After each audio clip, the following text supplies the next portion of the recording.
So to get the guide, trophy, or achievement in Metro Exodus, you need to pass the research facility without killing a blind one on the final chapter called Dead City. The blind ones are these gorillas that are blind, and the first one here is on a rooftop. Once you get up here, it'll do a little cutscene where he grabs you and all of that, but that doesn't count towards the achievement. That happens regardless, so don't worry about that. I crouched down and walked over there to make less noise, but if you really want to, you might be able to sprint over here because they're not the fastest moving guys out there. They're pretty slow. And if you notice the cut in the video, that's because I was looking around for loot on the roof and just cut it for the sake of time. But you can immediately crouch walk over there into the doorway in front of you. Then come down the stairs into the doorway in front of you and into the room. Then go over to the other side of the room to the electric box and turn it on. This will start your second encounter with a blind one. He'll walk into the room searching for you. If you get to the door pretty quickly, you might get to the door at the same time that he's walking in. If you do, just back up and let him walk in and then run out of the door. And for some reason, it was making me crawl extremely slow right here, so you might just want to sprint out of here. You can almost always outrun these guys, but just head upstairs and turn on the other electric box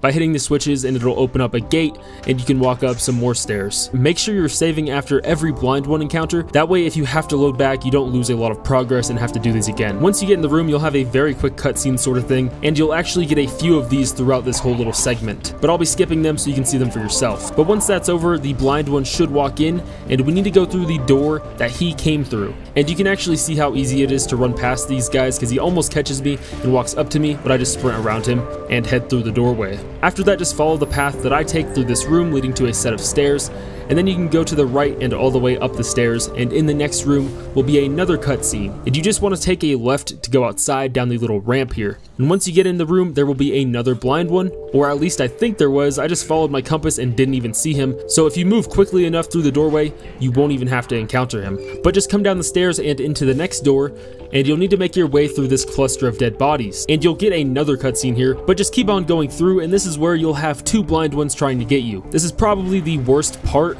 but it's still really easy if you just run past them and watch what I do.